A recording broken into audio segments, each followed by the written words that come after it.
Olá pessoal, boa noite. E hoje falaremos sobre o cinema. A vontade humana de produzir e projetar imagens em movimento.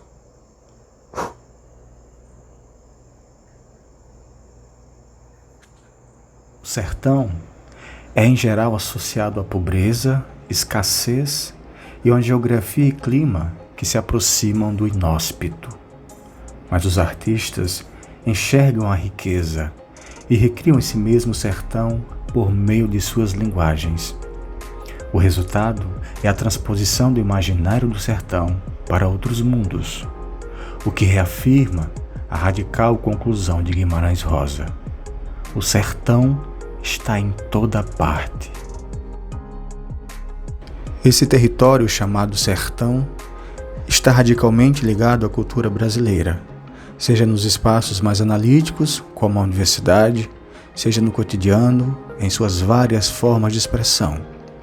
A religiosidade, artesanato e literatura de cordel são exemplos de práticas culturalmente consolidadas que cruzaram as fronteiras sertanejas e se instalaram nos muitos cantos do país. A busca precisa do significado de sertão ainda é inquietante para muitos autores. Há definições clássicas que já estão dicionarizadas e remetem à noção de deserto, lugar distante. Mas o resultado revela pluralidade ao invés de unidade. Segundo Glauber Rocha, no sertão tem muitas veredas, como diz o mestre Guima. No sertão, afinal de contas, a gente bebe uma selvagem metafísica. Aliás, sou do sertão, modéstia à parte, como também o mestre Villa-Lobos. E esta é a mistura. O resto é coisa do cão, do demo, do sol, do amor.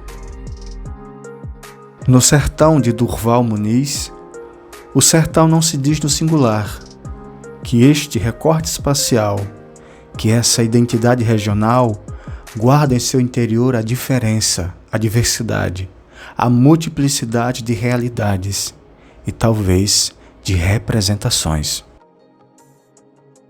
Já não poderíamos mais procurar no mapa ou fazer uma viagem ao sertão, entendido como uma unidade indivisa, como uma realidade homogênea, como uma paisagem única, como um recorte espacial presidido pela semelhança e pela identidade.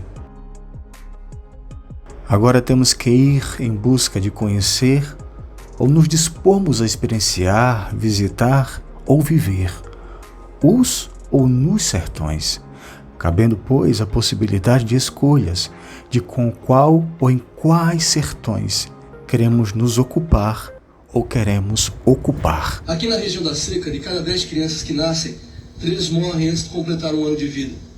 Dessas 7 que restam, 2 não completam 17 anos, ou seja, não conseguem chegar até o ano 2000.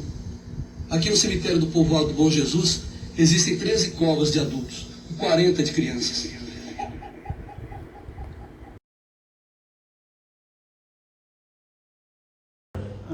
Como assistir, vixe. Uma que eu assisti mesmo faz muitos anos. Aquela Cobras e Largata. Era bem divertida, né? E filme, assim, o que você gosta de assistir de filme? Filme, eu gosto de assistir filme de ação, tipo filme de Jack Chan, Jack Lin. E gosto de assistir muito Chaves. Chaves? Você já assistiu o Auto da Compadecida? Assisti e gosto de assistir. É divertido, né? Bem engraçado. O Juara. O Juara, verdade. O Juara é muito bom também. O Homem que Desafiou o Diabo. Você já ouviu falar de um cabra chamado Glauber Rocha? Um cineasta, um filme desse cabra? Não conhece não? Nunca viu? Não, conheço não. Pronto. Então você gosta do Auto da Compadecida e você gosta do filme do Ojuara, né? O Homem que Desafiou o Diabo. Tem alguma novela assim que fala do Nordeste que você gosta, assim, que você tem assistido? Que você lembre? Novela. Não lembro. Não lembro. E de música nordestina, assim, o que você gosta de? Música nordestina que eu gosto, do Nordeste mesmo. Às vezes é Luiz Gonzaga. Luiz Gonzaga. Olha, a produção audiovisual que eu primeiro tive contato, assim, inclusive na infância, né, foi na época apareceu como série, que foi o Pagador de Promessa. E aí logo em seguida, aquele grande boom, né, que aconteceu no Nordeste, todos nós sabemos do sucesso que foi a série O Alto da Compadecida, que depois se tornou filme. Tanto que ainda hoje essa produção é exibida muitas vezes na sessão da tarde, né, do principal canal, vamos dizer assim, brasileiro, que é a TV Globo.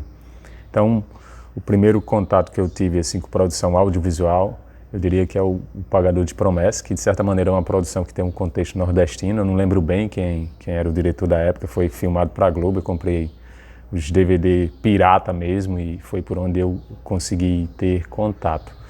Então, o Alto da Compadecida foi muito mais pela questão do imaginário, né? Ali coloca várias questões nordestinas em pauta, né?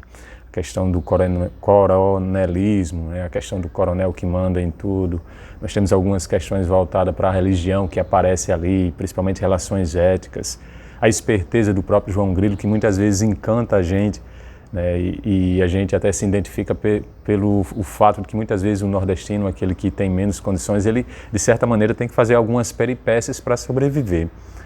Então são essas duas produções assim que eu destaco. Na atualidade, né, já com um novo olhar, eu gostei muito do Homem que Desafiou o Diabo. Eu pensava que teria também outro contexto além da obra, né? Eu pensava que ia me tocar muito mais, mas eu gostei muito daquela produção. E também agora, né, a grande produção que eu destaco é a questão do Bacurau, né, que é uma coisa que tem um contexto aqui, a gente pode dizer, do Nordeste também, com outras pintadas de um bocado de temática que diz muito mais do ser humano. Então esse Nordeste em que muitas vezes os poetas, como poetas matutos, tratavam da questão de seca e etc., né, ele tem mudado, mas mesmo assim ele ainda traz algumas referências em relação à luta do homem nordestino, né, nos períodos de seca e de cheia, a fome, né, que muitas vezes castigou tanto o Nordeste e que ainda ressurge atualmente, a questão do homem valente, a questão do homem que é aquele que vai lá e resolve na mão, né, também muito presente ainda no nosso meio. Então isso aparece nessa produção Bacurau e eu acho bem bacana.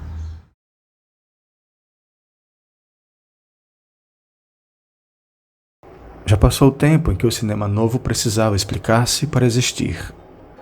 O cinema novo necessita processar-se para que se explique, à medida em que nossa realidade seja mais discernível à luz de pensamentos que não estejam debilitados ou delirantes pela fome. O cinema novo não pode desenvolver-se efetivamente enquanto permanecer marginal ao processo econômico e cultural do continente latino-americano. Além do mais, porque o cinema novo é um fenômeno dos povos novos e não uma entidade privilegiada do Brasil. Onde houver um cineasta disposto a filmar a verdade e a enfrentar os padrões hipócritas e policialescos da censura intelectual, aí haverá um germe do cinema novo. Onde houver um cineasta disposto a enfrentar o comercialismo, a exploração, a pornografia, o tecnicismo, aí haverá um germe do cinema novo. Onde houver um cineasta de qualquer idade ou de qualquer procedência, pronto a pôr seu cinema a serviço das causas importantes do seu tempo, aí haverá um germe do cinema novo. A definição é esta, e por esta definição, o cinema novo se marginaliza da indústria, porque o compromisso do cinema industrial é com a mentira e com a exploração. A integração econômica e industrial do cinema novo depende da liberdade da América Latina. Para esta liberdade, o cinema novo empenha-se, em nome de si próprio, de seus mais próximos dispersos integrantes, dos mais burros aos mais talentosos, dos mais fracos aos mais fortes. É uma questão de moral que se refletirá nos filmes, no tempo de filmar um homem ou uma casa, no detalhe de observar, na moral que prega, não é um filme, mas um conjunto de filmes em evolução que dará por fim ao público a consciência da sua própria miséria. Não temos, por isso, maiores pontos de contato com o cinema mundial, a não ser com suas origens técnicas e artísticas. O cinema novo é um projeto que se realiza na política da fome e sofre, por isto mesmo, todas as fraquezas consequentes de sua existência. Glauber Rocha.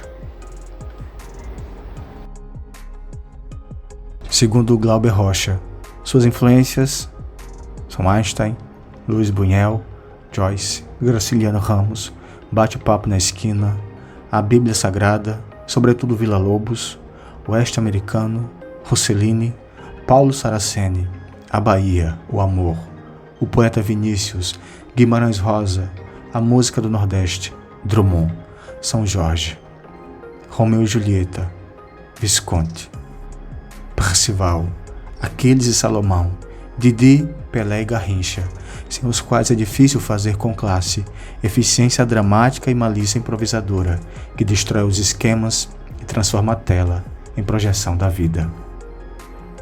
Eu sou o produto da minha vida mesmo, e da minha razão que tenta emergir do caos.